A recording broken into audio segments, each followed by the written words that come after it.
کہ بچوں کی چھوٹی چھوٹی حرکتوں کو بھی نگاہ میں رکھیں۔ تو عمر بن ابو سلمہ رضی اللہ عنہ آقا کے سوتیلے بیٹے ہیں۔ حضرت ام سلمہ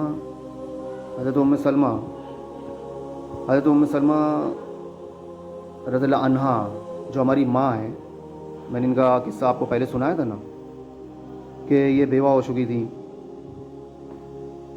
تو حضرت ام سلمہ رضی اللہ عنہا جو ہماری ماں ہیں، ان کے پہلے شوہر سے یہ صاحبزادے پیدا ہوئے تھے۔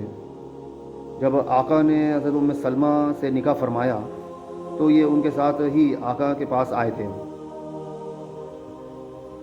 آقا نے ان کو بچوں کے ساتھ قبول کیا تھا،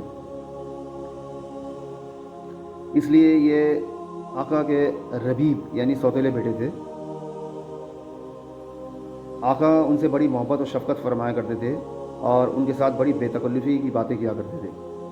وہ فرماتے ہیں کہ جس وقت میں چھوٹا بچہ تھا اور آقا صلی اللہ علیہ وسلم کے زیر پرورش تھا، ایک روز کھانا کھاتے ہوئے میرا ہاتھ پیالے میں ادھر سے ادھر حرکت کر رہا تھا، یعنی کبھی ایک طرف سے لقمہ اٹھایا، کبھی دوسری طرف سے، اور کبھی تیسری طرف سے لقمہ اٹھا لیا۔ جب آقا نے مجھے اس طرح کرتے ہوئے دیکھا تو فرمایا، اے لڑکے، کھانا کھاتے وقت بسم اللہ پڑھو اور سیدھے ہاتھ سے کھاؤ، اور برتن کا جو حصہ تمہارے سامنے ہے وہاں سے کھاؤ، ادھر ادھر سے ہاتھ بڑھا کر کھانا ٹھیک نہیں ہے،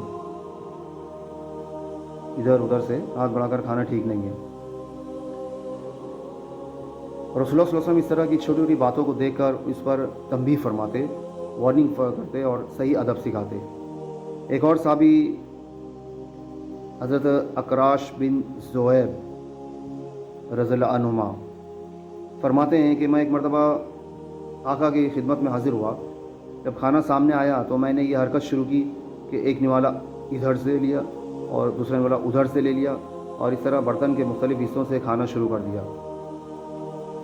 پیارے آقا نے میرا ہاتھ پکڑ کر فرمایا، اے اکراش، اے اکراش، اے اکراش،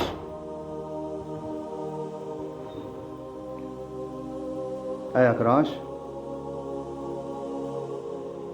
ایک جگہ سے کھاؤ، اس لیے کہ کھانا ایک جیسا ہے۔ ادھر ادھر سے کھانے سے بد تہذیبی معلوم ہوتی ہے، اور بے ادبی ظاہر ہوتی ہے، اس لیے کہ ایک جگہ سے کھاؤ، حضرت اکراش فرماتے ہیں کہ میں نے ایک جگہ سے کھانا شروع کر دیا۔ جب کھانے سے فارغ ہوئے تو ایک بڑا تھال لایا گیا جس میں مختلف قسم کی کھجوریں بکھری ہوئی تھیں۔ اب مثال مشہور ہے کہ دودھ کا جلا ہوا چھاچھ کو بھی پھونک پھونک کر پیتا ہے۔ چونکہ حضور مجھ سے فرما چکے تھے کہ ایک جگہ سے کھاؤ، اس لیے میں نے وہ کھجوریں ایک جگہ سے کھانی شروع کر دیں، اور آقا کبھی ایک طرف سے کھجور اٹھاتے، کبھی دوسری طرف سے اٹھاتے،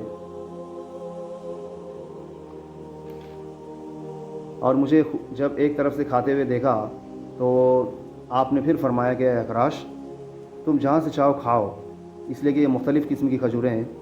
اب اگر ایک طرف سے کھاتے رہے پھر دل تمہارا دوسری قسم کی کھجوریں کھانے کو چاہ رہا ہے تو ہاتھ بڑھا کر وہاں سے کھجور اٹھا کر کھا لو۔ گویا کہ اس حدیث میں آقا صلی اللہ علیہ وسلم نے یہ ادب سکھایا کہ اگر ایک ہی قسم کی چیز ہے تو پھر صرف اپنی طرف سے کھاؤ، اور اگر مختلف قسم کی چیزیں ہیں تو دوسری اطراف سے بھی کھا سکتے ہو۔ اپنی اولاد اور اپنے صحابہ کی ان چھوٹی چھوٹی باتوں پر آقا صلی اللہ علیہ وسلم کی نگاہ تھی۔ یہ سارے آداب خود بھی سیکھنے کے ہیں اور اپنے گھر والوں کو بھی سکھانے کے ہیں۔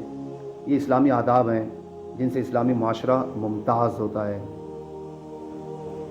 حضرت عبداللہ بن عمر رضی اللہ عنہما روایت کرتے ہیں کہ نبی کریم صلی اللہ علیہ وسلم نے ارشاد فرمایا کہ اپنی اولاد کو نماز کا حکم دو جب وہ 7 سال کے ہو جائیں، یعنی 7 سال کے بچے کو نماز پڑھنے کی تاکید کرنا شروع کرو۔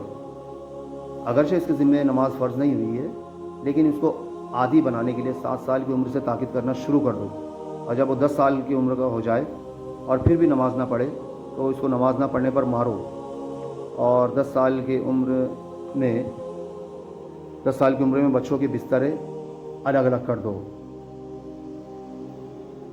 ایک بستر میں 2 بچوں کو نہ سلاؤ۔ اللہ پاک ہمیں کہنے سننے پر عمل کرنے کی توفیق عطا فرمائے.